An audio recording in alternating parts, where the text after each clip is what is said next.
Es cierto. Siempre he sido nervioso, muy nervioso, terriblemente nervioso. Pero ¿por qué afirman ustedes que estoy loco? La enfermedad había aguzado mis sentidos, en vez de destruirlos o embotarlos. Y mi oído era el más agudo de todos. Oía todo lo que puede oírse en la tierra y en el cielo. Muchas cosas oí en el infierno. ¿Cómo puedo estar loco entonces? Escuchen y observen con cuánta cordura, con cuánta tranquilidad les cuento mi historia. Me es imposible decir cómo aquella idea me entró en la cabeza por primera vez, pero, una vez concebida, me acosó noche y día. Yo no perseguía ningún propósito, ni tampoco estaba colérico. Quería mucho al viejo. Jamás me había hecho nada malo, jamás me insultó. Su dinero no me interesaba. Me parece que fue su ojo. Sí, eso fue. Tenía un ojo semejante al de un buitre, un ojo celeste y velado por una tela. Cada vez que lo clavaba en mí, se me helaba la sangre, y así, poco a poco, muy gradualmente, me fui decidiendo a matar al viejo y librarme de aquel ojo para siempre. Presten atención ahora. Ustedes me toman por loco, pero los locos no saben nada. En cambio, si hubieran podido verme, si hubieran podido ver con qué habilidad procedí, con qué cuidado, con qué previsión, con qué disimulo me puse a la obra. Jamás fui más amable con el viejo que la semana antes de matarlo. Todas las noches, hacia las 12, hacía yo girar el picaporte de su puerta y la abría, oh, tan suavemente. Y entonces, cuando la abertura era lo bastante grande para pasar la cabeza, levantaba una linterna sorda, cerrada, completamente cerrada, de manera que no se viera ninguna luz, y tras ella pasaba la cabeza. Oh, ustedes se hubieran reído al ver cuán astutamente pasaba la cabeza. La movía lentamente, muy, muy lentamente, a fin de no perturbar el sueño del viejo. Me llevaba una hora entera introducir completamente la cabeza por la abertura de la puerta, hasta verlo tendido en su cama. ¿Es que un loco hubiera sido tan prudente como yo? Y entonces, cuando tenía la cabeza completamente dentro del cuarto, abría la linterna cautelosamente. Oh, tan cautelosamente. Sí, cautelosamente iba abriendo la linterna, pues crujían las bisagras. La iba abriendo lo suficiente para que un rayo de luz cayera sobre el ojo de buitre. Y esto lo hice durante 7 largas noches, cada noche a las 12. Pero siempre encontré el ojo cerrado. Y por eso me era imposible cumplir mi obra, porque no era el viejo quien me irritaba, sino el mal de ojo. Y por la mañana, apenas iniciado el día, entraba sin miedo en su habitación y le hablaba resueltamente, llamándole por su nombre con voz cordial y preguntándole cómo había pasado la noche. Ya ven ustedes que tendría que haber sido un viejo muy astuto para sospechar que todas las noches, justamente a las 12, iba yo a mirarle mientras dormía. Al llegar a la 8ª noche, procedí con mayor cautela que de costumbre al abrir la puerta. El minutero de un reloj se movía con más rapidez de lo que se movía mi mano. Jamás, antes de aquella noche, había sentido el alcance de mis facultades, de mi sagacidad. Apenas lograba contener mi impresión de triunfo. Pensar que estaba ahí, abriendo poco a poco la puerta, y que él ni siquiera soñaba con mis secretas intenciones o pensamientos. Me reí entre dientes ante esta idea, y quizás me oyó, porque le sentí moverse repentinamente en la cama, como si se sobresaltara. Ustedes pensarán que me eché hacia atrás, pero no.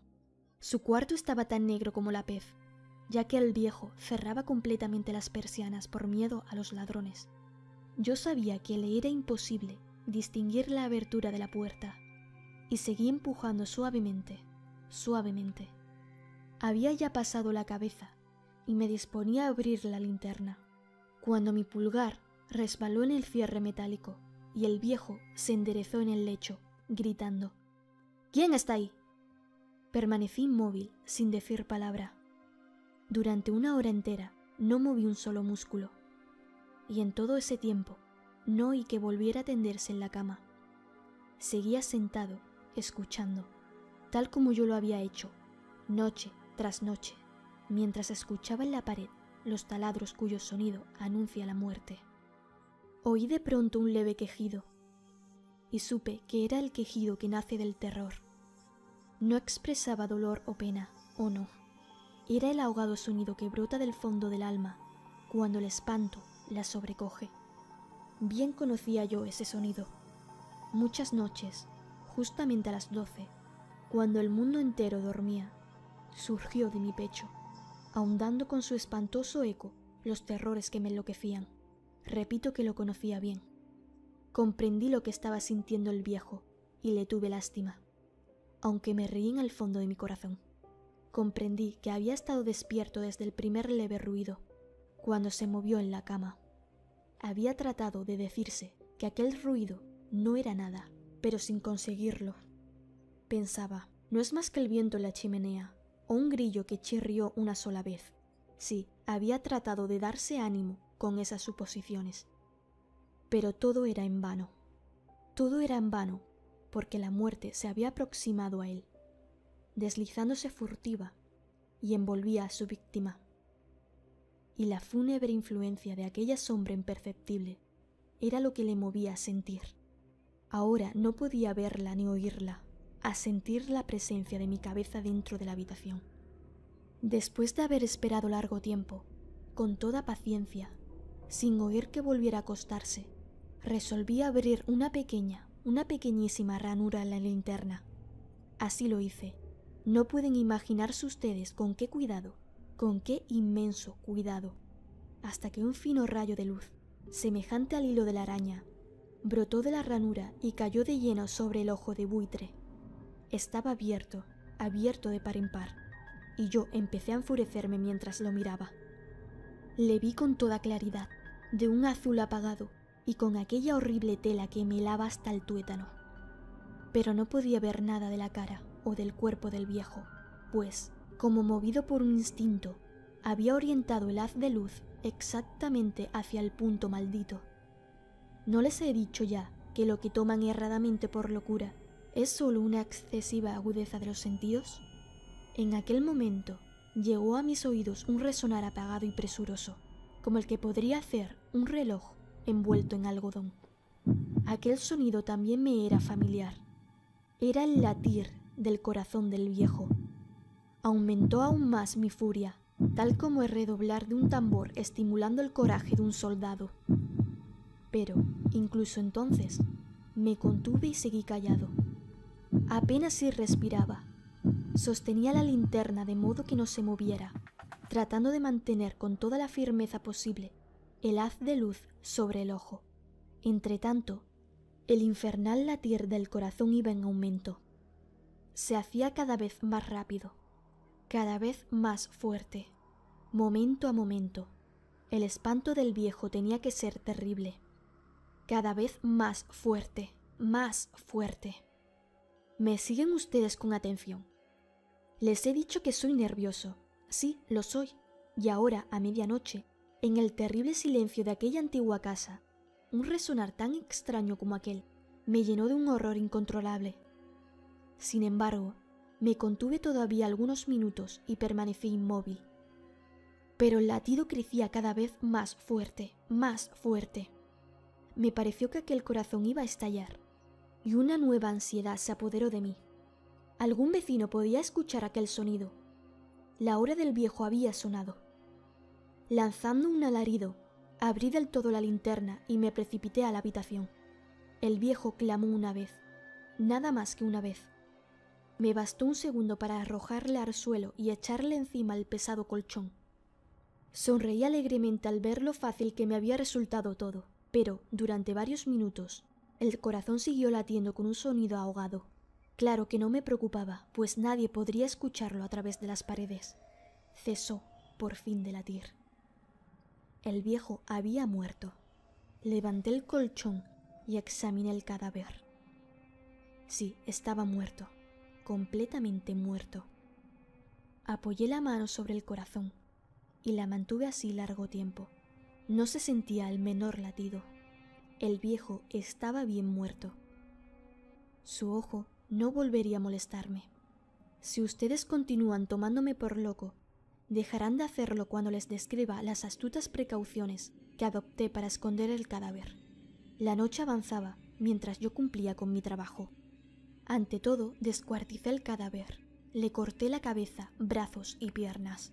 Levanté luego 3 planchas del piso de la habitación y escondí los restos en el hueco. Volví a colocar los tablones con tanta habilidad que ningún ojo humano, ni siquiera el suyo, hubiera podido advertir la menor diferencia. No había nada que lavar, ninguna mancha, ningún rastro de sangre. Yo era demasiado precavido para eso. Una cuba había recogido todo. Cuando hube terminado mi tarea eran las 4 de la madrugada, pero seguía tan oscuro como a medianoche. En momentos en que se oían las campanadas de la hora, golpearon a la puerta de la calle. Acudí a abrir con toda tranquilidad, pues, ¿qué podía temer ahora? Hallé a 3 caballeros, que se presentaron muy amablemente como oficiales de policía. Durante la noche, un vecino había escuchado un alarido, por lo cual se sospechaba la posibilidad de algún atentado. Al recibir este informe en el puesto de policía, habían comisionado a los 3 agentes para que registraran el lugar.